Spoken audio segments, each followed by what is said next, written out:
வணக்கம். பரபரப்பு மீடியா செய்திகளுக்காக நான் நிரோஷன்.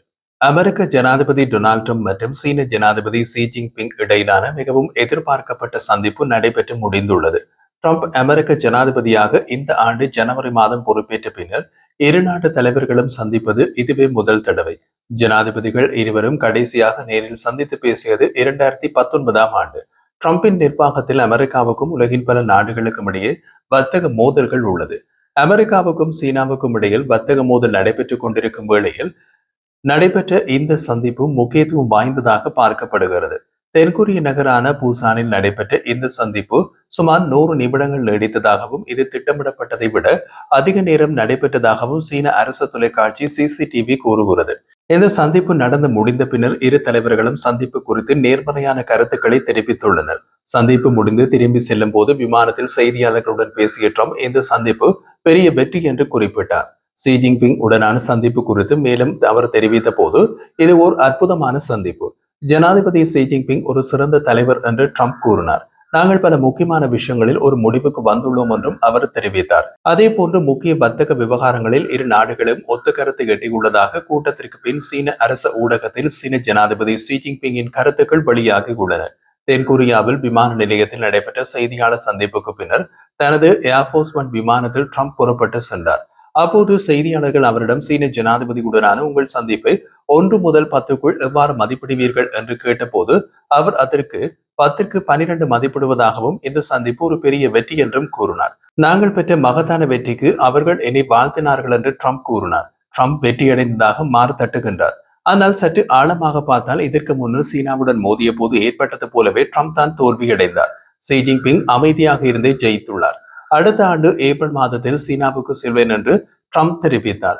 அதன் பின் ஷி ஜின்பிங் அமெரிக்காவுக்கு வருவார் என்றும் அநேகமாக வாஷிங்டன் டிசி அல்லது புளோரிடாவில் உள்ள பாம் பீச்சுக்கு வருவார் என்றும் கூறினார்.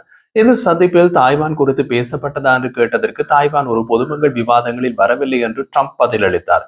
ரஷ்யா உக்ரைன் போர் விவகாரத்தில் ஷி ஜின்பிங் உடன் இணைந்து பணியாற்ற ஒப்புக்கொண்டுள்ளதாக ட்ரம்ப் கூறியுள்ளார்.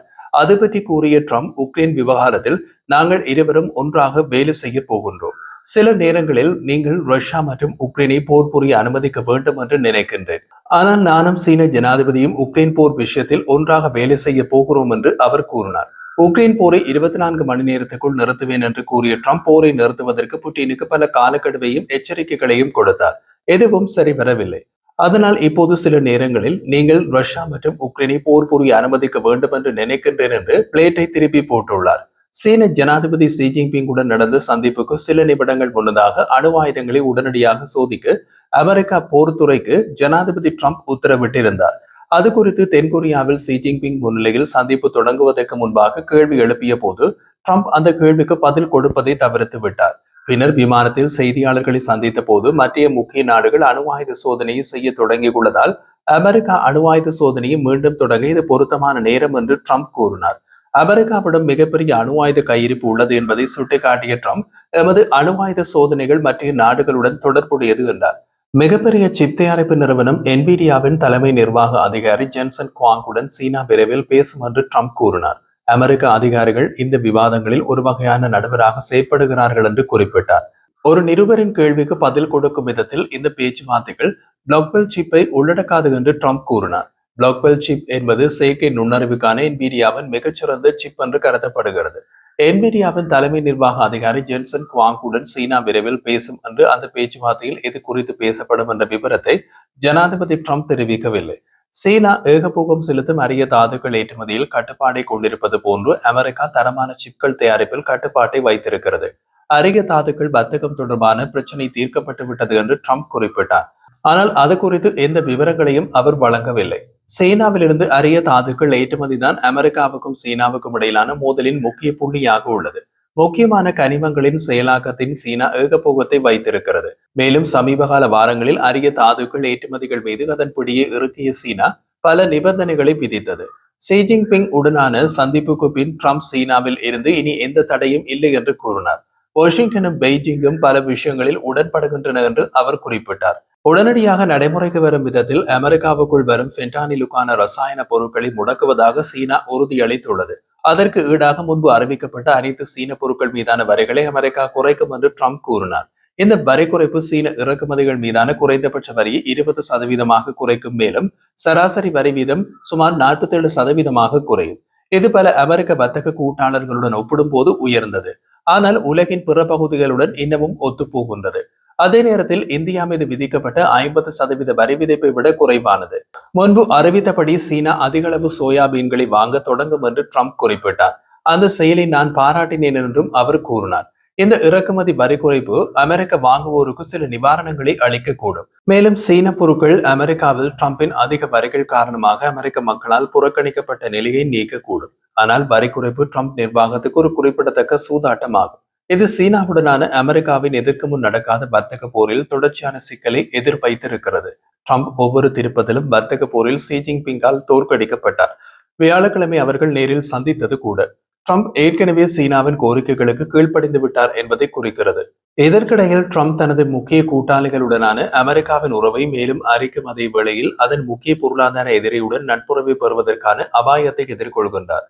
இந்த முறை வித்தியாசமாக இருக்கும் என்று ட்ரம்ப் பந்தயம் கட்டுகிறார். ஆனால் இதுவரை காலமும் ட்ரம்ப் சீனாவுடன் மோதிய வரலாறு வேறு விதமாக கூறுகிறது. சீனா மீதான தனது வரிகளில் இருந்து ட்ரம்ப் 4 முக்கிய விளைவுகளை விரும்பினார். அமெரிக்காவுக்குள் வரும் ஃபென்டானின் குறைப்பு, அமெரிக்க உற்பத்தி திரும்புதல், வர்த்தகம் சமநிலையை மீட்டெடுப்பது மற்றும் டிக்டாக்கின் அமெரிக்க சொத்துக்களை விற்பனை செய்தல். ஆனால் ட்ரம்பின் இந்த வரி விதிப்பு அமெரிக்காவுக்கும் பெரிய பிரச்சனைகளை ஏற்படுத்தி உள்ளது. மின்னணு மற்றும் ராணுவ உபகரணங்களின் முக்கியமான கூறுகளான அரிய பூமி கனிமங்களின் ஏற்றுமதியை சீனா கட்டுப்படுத்தியுள்ளது. அமெரிக்க சோயாபீன்களை வாங்க மறுத்து அமெரிக்க விவசாயிகளை நாசமாக்கியுள்ளது. மேலும் நம்பிக்கையற்ற விசாரணைகளை தொடங்குவதன் மூலம் சில முக்கிய அமெரிக்க வர்த்தகங்களுக்கு வாழ்க்கையை மேலும் கடினமாக்கியுள்ளது. அமெரிக்க இறக்குமதிகள் மீது சீனா தனது சொந்த அதிக வரிகளை விதித்துள்ளது. அமெரிக்க வர்த்தக பேச்சுவார்த்தையாளர்களுடன் பல சுற்று பேச்சுவார்த்தைகள் இருந்த போதிலும் ட்ரம்ப் நிர்வாகத்திற்கு சீனா தொடர்ந்து வாக்குறுதிகளை மெதுவாக நிறைவேற்றி வருகிறது. குறிப்பாக அரிய பூமிகள் ஒரு முக்கியமான புள்ளியாக மாறியது. மேலும் சீனா அரிய பூமி சந்தைக்கான முன்பு அமெரிக்காவுக்கு கொடுத்த உத்தரவாதங்களை ஒருபோதும் நிறைவேற்றவில்லை. இந்த மாத தொடக்கத்தில் பெய்ஜிங் தனது கட்டுப்பாடுகளை விரிவுபடுத்துவதன் மூலம் அதன் கட்டுப்பாடுகளை இறுக்கியுள்ளது. வியாழக்கிழமை ஒப்பந்தத்தின் கீழ் ஏப்ரல் மாதத்தில் வெளியிடப்பட்ட ஆரம்ப கட்டுப்பாடுகள் நடைமுறையில் இருப்பதாக தோன்றினாலும் புதிதாக விதிக்கப்பட்ட விதிகளை திரும்ப பெற சீனா ஒப்புக்கொண்டது. இதற்கிடையில் இரு நாடுகளுக்கும் இடையிலான வர்த்தக பேச்சுவார்த்தைகளுக்கு பின்னர் அமெரிக்காவில் டிக்டாக்கின் எதிர்காலம் நிச்சயமற்றதாகவே உள்ளது. ட்ரம்பின் உடனான சந்திப்பின் போது ஷி ஜின்பிங்கின் கருத்துக்கள் குறித்து அறிக்கையினை சீனாவின் அரச ஊடகங்கள் வெளியிட்டுள்ளன. அதன்படி முக்கிய வர்த்தக பிரச்சனைகளை தீர்க்க இரு தரப்பினரும் ஒருமித்த கருத்தை எட்டியுள்ளதாக சீன ஜனாதிபதி கூறினார். சட்டவிரோதமாக குடியேறியவர்களை கையாள்வது, சைபர் மோசடி, பண மோசடி மற்றும் செயற்கை நுண்ணறிவு போன்ற துறைகளில் இரு நாடுகளும் ஒத்துழைப்பதற்கான நம்பிக்கைக்குரிய வாய்ப்புகள் இருப்பதாக அவர் சுட்டிக்காட்டினார்.